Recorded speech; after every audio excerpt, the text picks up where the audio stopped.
Well, thank you very much, Larissa. I am very happy to be able to address your conference today and to talk about floating and understand andragogy in practice by using floating. So please give me the first slide. There is no slide? No? Okay.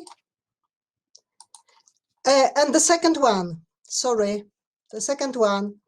Well, we are celebrating Earth Day this year, and please, we can look at the little video so we can see the brighter future, I hope.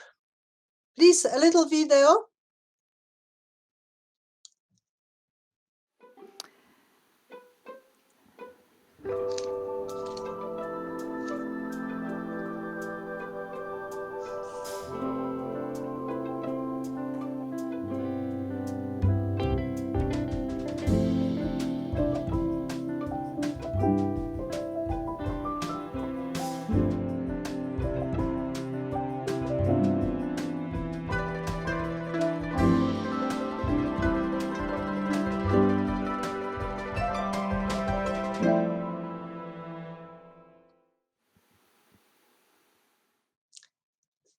By experiencing pandemic, we are in the midst of the struggle to understand our lives. We are confused, we are uncertain what to do next. Your two main issues, which is sustainability and fairness, I think are quite too abstract and complicated. Nevertheless, I will see how a theory of floating help in andragogy in practice, how we can save our planet, and how can we achieve fairness by adults' learning and education. Next slide, please. So what is floating for an individual, society, and in a world perspective? I see this as a sequence of events, not necessarily linear, but there are four phases: uneasiness, inner security, accepting a crisis, and managing upcoming situation. It can be shorter or longer period, and it can happen several times in life. Next slide, please. The origin of floating is connected to my biography in the last 35 years, and I am very happy that it is a coincidence that you are just celebrating 35 years of your andragogy in Estonia. Well, it happened like that I immigrated to Sweden in 1982, and I had a project to run, which was a comparative about higher education, but experiencing own immigration just started a process with me. And I read sociology, social psychology. You can see the names of the authors. I was doing biographical research, and I started a project 1986 on Polish immigrants. Then I continued with biographical method, connected this to higher education, and we were together with Camilla Tumbori found and built biographical work which connected floating to identity forming and transforming. I was also parallelly using life history approach in teaching. So I started to teach 1987 mature students in Linköping, and I could experience their identity struggle as well as my own. They didn't fit to academia, and I did. And this was a very big challenge. And then the new synthesizing concepts was created. Please, next slide. So what is floating? Can it look like that? Can be visualized as a boat on a quiet sea? Or perhaps, next slide, please. As a poem. I am at the sea, drifting in an open boat on the deepest and least charted waters. Fleeting clouds feed me rain and shield me from the sun. Morning comes, evening comes, night falls. I am adrift still. So floating is being stuck, unable to move, forwards or backwards? Next slide, please. I'm just posing two questions. How is floating functioning in practice? And why this concept is useful and how is it useful? If you look at the first question, we are lost. We are lost in languages, we are lost in cultures, and we are lost in identities. We are drifting, not able to understand why and what for. So how can we use this concept as practitioners?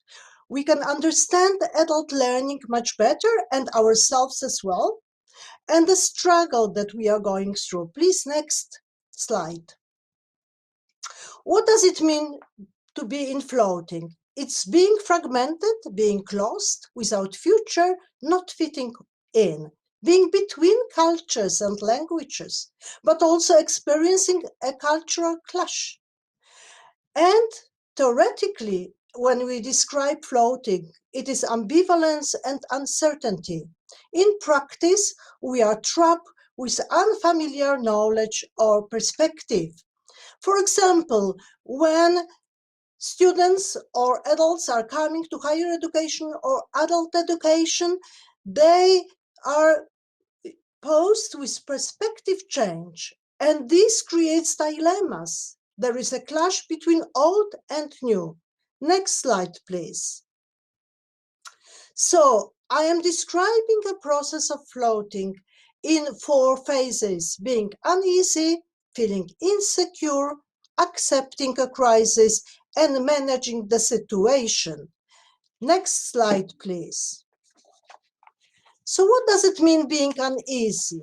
It is a feeling of being unable to make any decision concerning oneself and the decision concerning own situation. Feeling insecure means lacking basic feeling of security with other people's company. And what is more, old habitual way does not apply any longer. Everything all around seems very strange and very unfamiliar. So we are feeling lost and lonely, very lonely. Next slide, please. So to come to the third phase is really a stage forward, because this is a moment of recognition. Now a crisis or a loss of a right way is unknowledge. We recognize and find own space with these circumstances, and we think about the consequences of this recognition. If you look globally for the planet, the consequence perhaps can be we need research and more engagement. And the last phase in floating is managing situation. Now we are acting. This is a decision to deal with the crisis and do something about it, accepting or deal with the problem cognitively, emotionally, socially, by actively and personally being engaged and responsible. Next slide, please. To summarize, a paradigm shift or transformation of own thinking into a new way. This is what is floating, acting for a better adjustment to new circumstances. Could my or our decision be in line with sustainability and fairness for the planet and for the others? For example, to be engaged in saving forests and planting new trees? And I am just talking about this tree because the tree is a symbol of survival and adaptation. And we as humans can learn a lot from the tree. Next slide, please. So what happens next? We cannot be all the time in floating. And when we leave floating, we anchor. What is anchoring? This is a fast point, a root, a house, a tree with roots, belonging, feeling at home. So is it a state or a process? Is it a fixed point? It is not a permanent one, so we can think that it is in the making.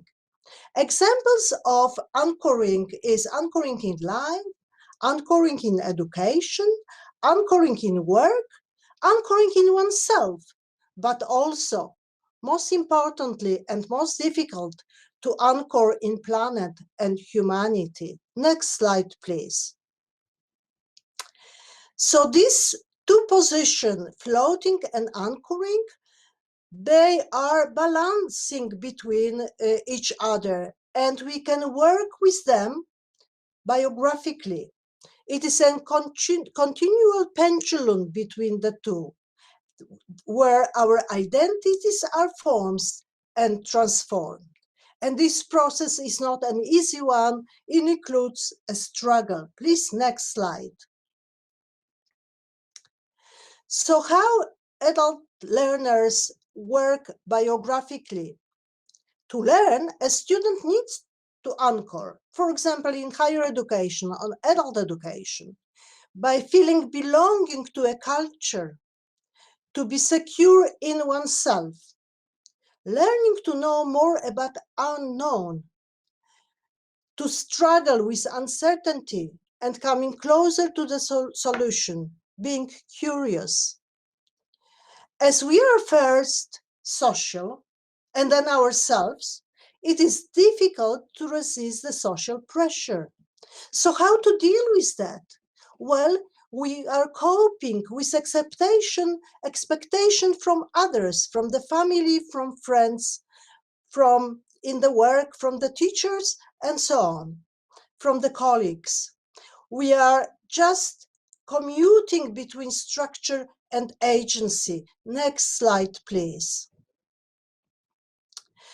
So students struggle, curiosity and uncertainty, they are prerequisites which are situated deep in our biography. I would also add here critical thinking. But how can we make students to realize that? Well, the one way to do it is to be involved in life history approach and make students to realize that they are one part of that. Others are also going through such process. So it is much easier to acknowledge that I am not alone in it. We have to cultivate a critical way of being, but always supported by sound arguments. We need to resist the flock mentality and not be adopted.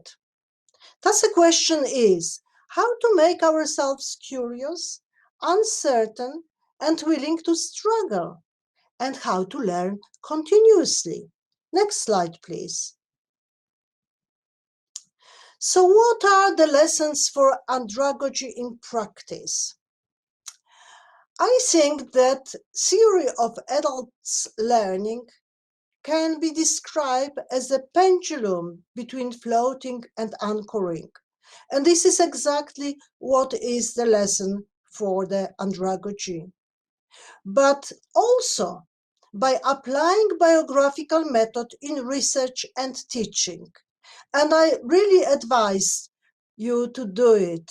And as far as teaching is concerned, this is this life history approach that you can use with your students to come together and talk about biographies, your own and the students, to find out what is really bothering me, how my learning is a struggle, and how can I deal with that together in a group.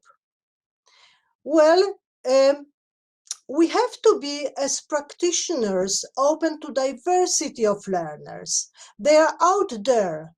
So it's good to be involved in outreach. There are many who perhaps want to come to adult education, but they are still not secure in it. Some could not continue education when young. They have perhaps no experience about how to learn. And some have no desire to learn whatsoever. There are cognitive and emotional barriers and lack of opportunities. But there are also some who want to continue and come to change their occupation. And the last point here, we cannot force anybody to formal learning, but how to make one curious. Next slide, please. So back to global issue. This conference addressed a global, huge political issue on macro level. This is about sustainability of efforts. So this is quite a difficult task. Adult education perhaps is on a meso level because it can deal with social inequalities, while adult learners are on micro level. And I believe that theory floating can address the three and be applied.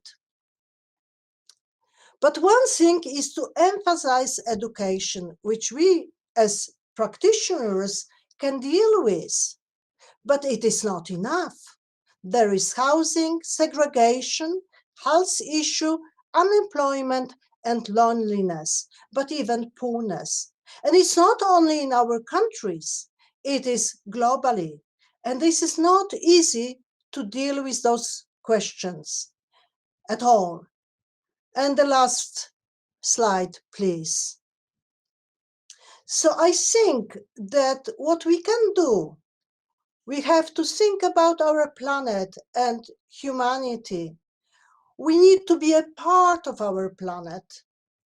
And we need our trees, which you have a lot in Estonia, and we have them in Sweden as well. But unfortunately, we are cutting too many trees.